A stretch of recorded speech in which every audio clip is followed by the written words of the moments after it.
The vast expanse of the Galactic Council chamber buzzed with a low, continuous murmur, echoing the complex harmonics of hundreds of species that made up the Galactic Empire.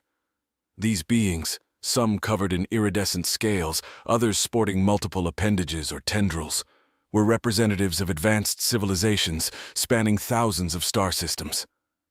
Their collective gaze was often fixed on matters of trade, territorial disputes, and technological exchanges, ensuring the smooth operation of a vast, multi-galactic federation. Rarely did they face situations that their combined might and wisdom could not manage. On this particular galactic cycle, however, the Council Chamber's routine proceedings were disrupted by an unprecedented event. A single human, clad in a simple worn spacesuit patched more times than one could count, had somehow bypassed the extensive security protocols and stood defiantly before the Council. This human, Commander Alyssa Kane, was not a diplomat, nor did she carry the typical air of gravitas that her position might suggest. Instead, her presence was that of a battle-hardened warrior, with scars both physical and mental, carrying a weight that silenced the room. "Esteemed leaders of the Galactic Empire," Alyssa began, her voice amplified to resonate across the vast chamber, "I come before you not with diplomacy, but with a warning.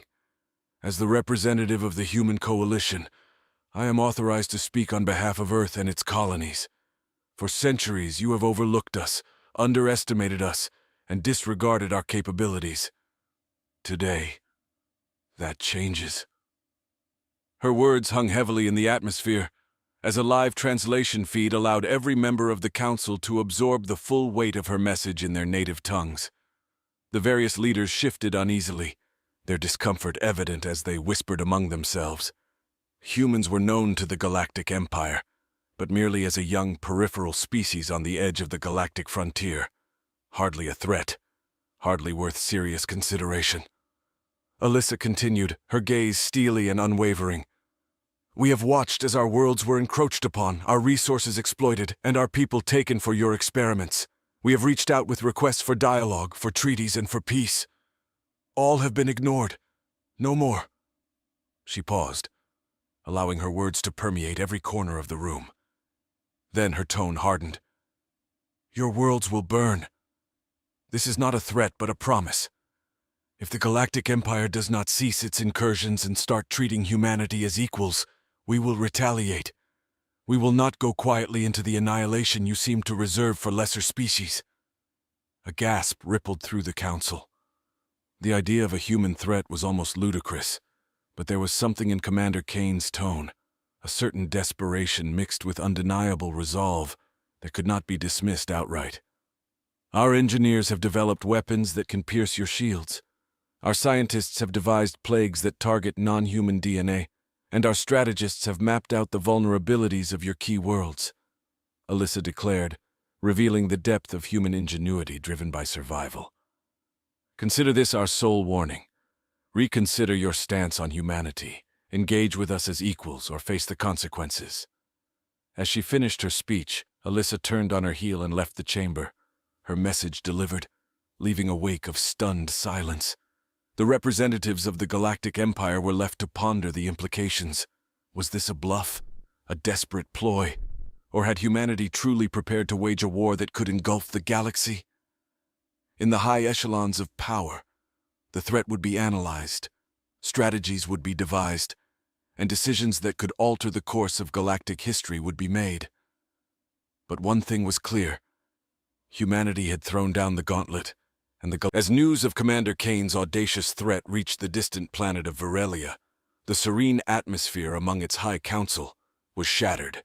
Virelia, a hub of technological innovation and a strategic ally in the Galactic Empire, was bustling with activity. In the Central Command Center, under the glow of hovering holographic displays, General Tavan Sylar, a figure revered for his tactical acumen, summoned his top advisors for an emergency session. "Begin immediate surveillance on all human sectors," General Sylar commanded, his voice as calm as the surface of Virelia's great tranquil seas, yet with an undercurrent of urgency. "We need to assess their capabilities realistically. I want every piece of intel on their military assets within the cycle." The room hummed with the low whir of machines as data streamed in from across the galaxy. Images of human military installations, fleet compositions, and encrypted communications filled the screens. Varelian analysts worked feverishly, their tentacle-like appendages moving deftly over control surfaces. Meanwhile, on a research station orbiting a desolate moon in the outer rim, Dr. Lyra Malin, a xenobiologist, scrolled through the genetic sequences displayed on her terminal. The threat of bioweapons targeting non-human DNA had shaken the core of the Empire's scientific community. Could they really have tailored a virus to target us specifically? Dr. Malin pondered aloud. Her assistant, a young and eager scientist named Jor-El, replied, Theoretically, yes. Our genetic architecture is diverse, but there are common markers across species in the Empire. A bioweapon could exploit these. Back on Varelia, General Sylar received a secure communication from an undercover operative in the Sol system, humanity's home. The message was encrypted, the words chilling. Humanity's preparations are more advanced than we feared. They possess not only the weapons, but the will to use them. As the gravity of the situation became apparent, General Sylar convened a holographic meeting with other military leaders of the Galactic Empire. The holograms flickered to life, casting eerie shadows across the dimly lit room, each leader appearing from their respective worlds, their faces marked with concern. We underestimated them, Sylar began, his tone more grave than usual. The humans are prepared to escalate to full-scale war. We must consider our next steps carefully. Do we bolster our defenses, initiate peace talks, or prepare for conflict?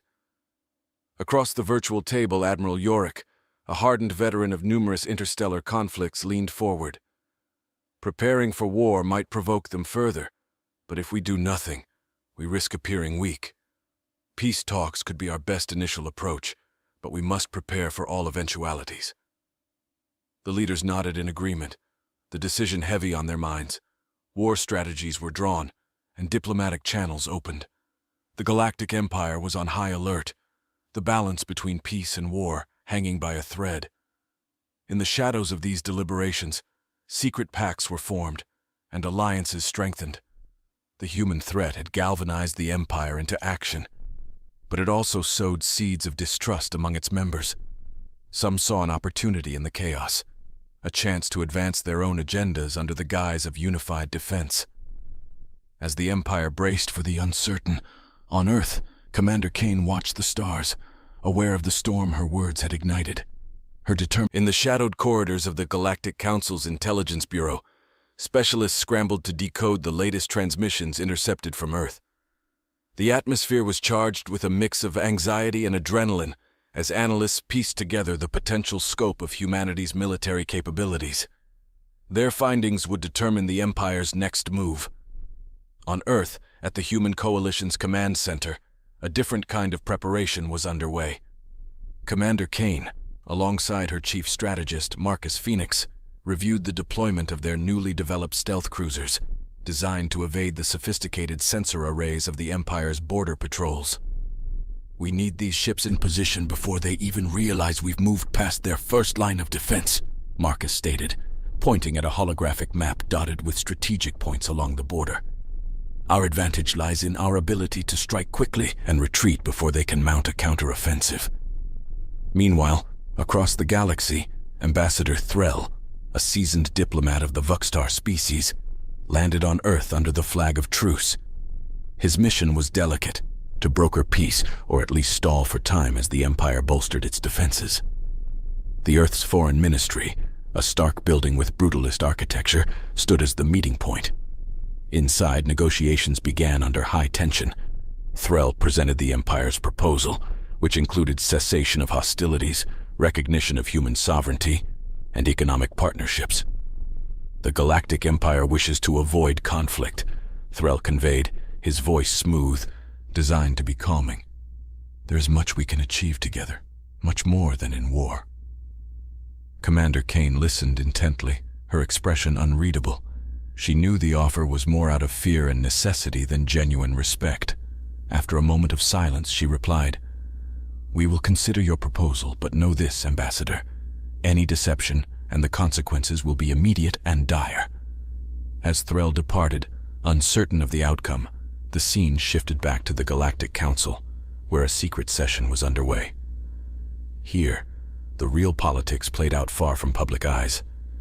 Leaders debated not just the proposal given to humanity, but also how they might secretly undermine human advances should the talks fail. In a dark room illuminated only by screens showing celestial data, a group of top military advisors gathered around General Seiler. "Our agents have infiltrated several human outposts," one advisor reported.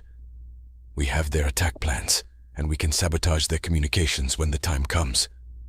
"Prepare the sabotage, but do not execute until my command," Seiler instructed, his mind racing through scenarios. The balance of power was delicate, and every action could tip the scales irreversibly. Back on Earth, Marcus Phoenix received a covert message from one of his spies within the Council.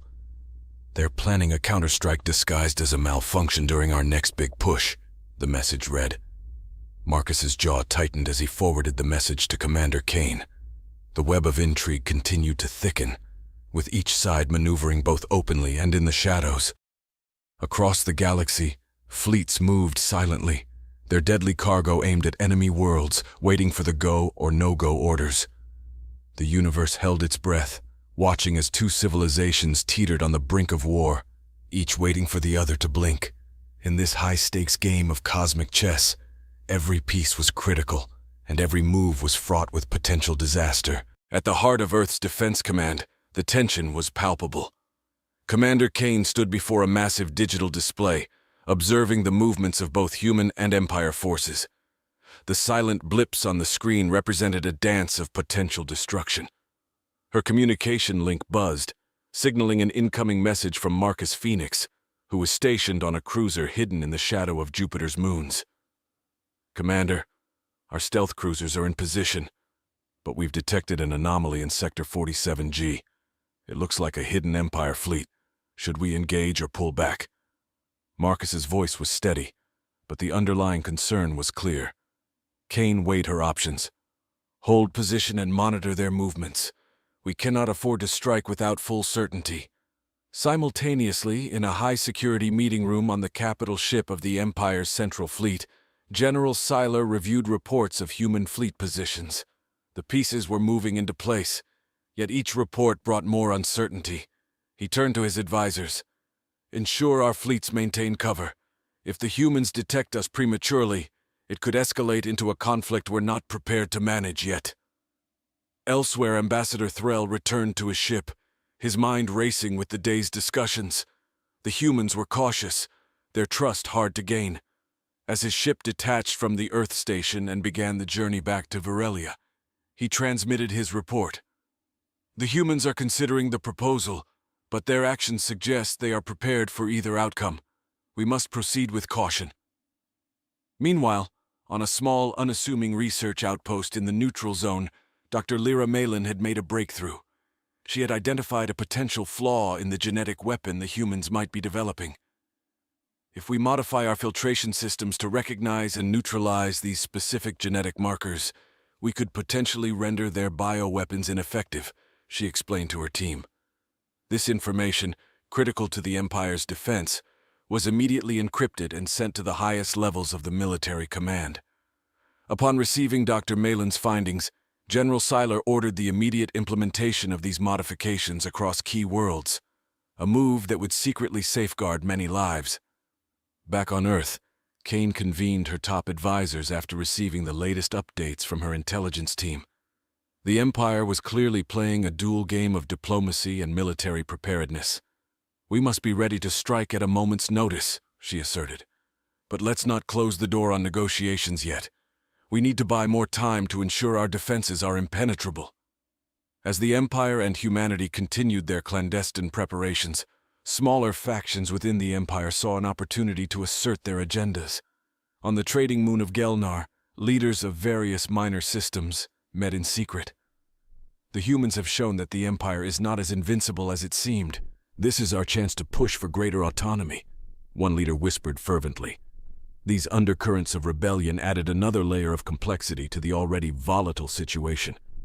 As the Galactic Empire and humanity edged closer to a potential war, The political landscape shifted silently, setting the stage for changes that could alter the power dynamics within the Empire forever. In the deep void of space, silent and watchful, the fleets awaited their orders, ready to defend or attack. The fate of countless worlds hung in the balance, dependent on the decisions of a few powerful leaders. As the encrypted communications crisscrossed the galaxy, reaching the furthest outposts and the most secretive military installations, the tension on both sides intensified. In a secure room within Earth's Defense Command, Commander Kane reviewed the latest satellite imagery showing the movements of the Empire's fleet. Her advisors, a mixture of seasoned military veterans and sharp young strategists, debated the potential outcomes of either initiating a preemptive strike or strengthening their defenses. Increasing our surveillance capabilities should be our immediate priority, one of the strategists suggested. If we can intercept their communications, we might discover gaps in their armor. Kane nodded in agreement. Do it, and enhance our cyber units. If we can disrupt their command and control even for a few minutes, it could give us the edge we need. Meanwhile, aboard the Empire's flagship, now lurking in the shadow of a deserted asteroid field, General Seiler received a troubling report. A spy embedded within the human coalition had just transmitted data suggesting that Earth might be closer to deploying their new weapons technology than previously thought. "We need to reassess our strategy," Seiler murmured, his brow furrowed as he studied the star maps and intelligence reports spread out before him. If they are indeed this advanced, a direct confrontation could be catastrophic. We might need to strike first to prevent a greater disaster. In a stark contrast to the brewing storm of military maneuvers, diplomatic efforts continued, though with a sense of urgency and desperation. Ambassador Threll met with his counterparts from various allied species to discuss the possibility of forming a united front. "Unity is our strength," he insisted in the meeting, held via a secure interstellar communication link. "We cannot let human aggression divide us." As the diplomats strategized, scientists on both sides raced against time. Dr. Lyra Malin, having secured her laboratory against potential espionage, worked tirelessly on refining the genetic filtration system. Her latest experiments showed promise, but the real test would be in its deployment across diverse biological systems within the Empire. Simultaneously on Earth, a team of human scientists conducted a final test on a new form of energy shield, one that could potentially withstand the Empire's plasma weapons. The test was successful, but the real challenge was in mass production and deployment in time to make a difference.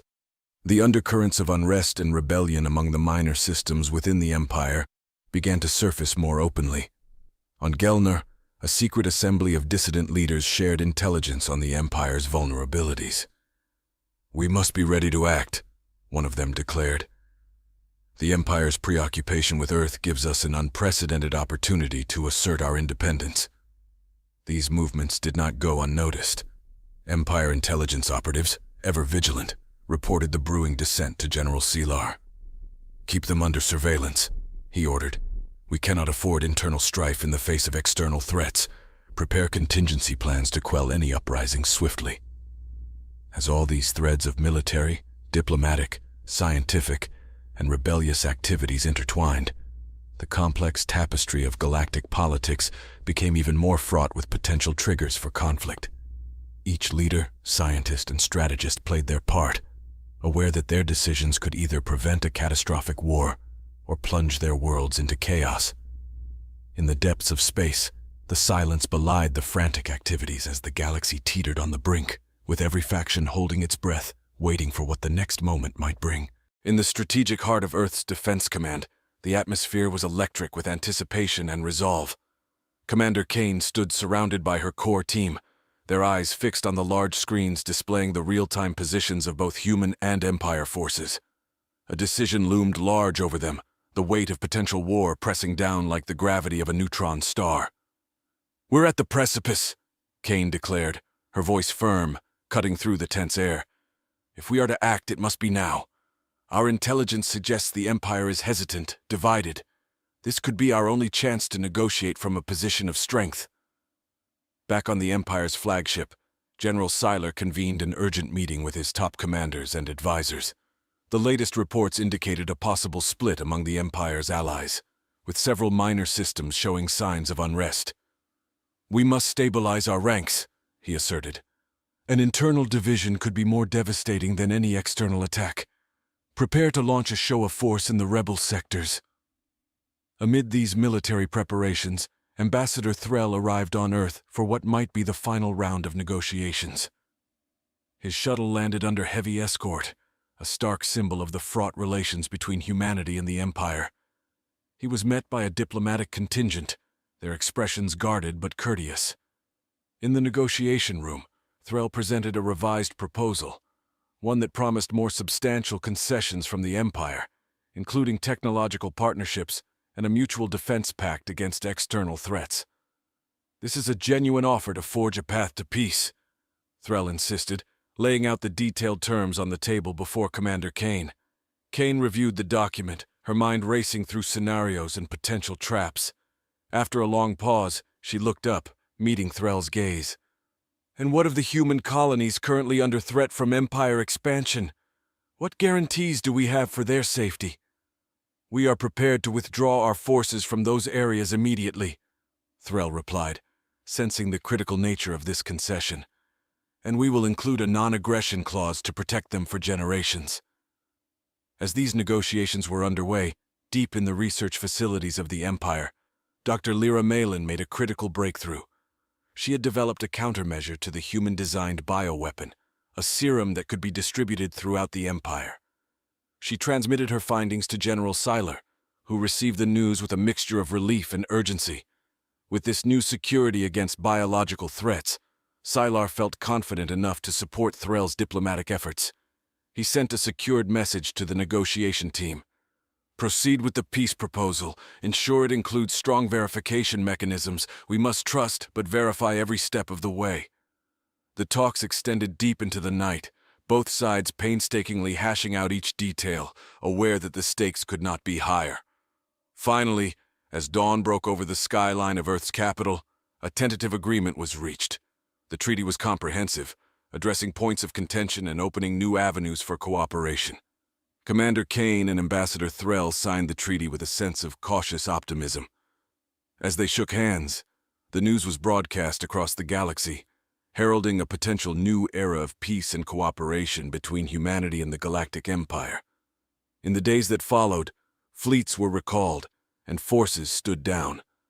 The minor systems, witnessing the Empire's commitment to peace, slowly retracted their declarations of independence, though their desire for autonomy remained, simmering beneath the surface.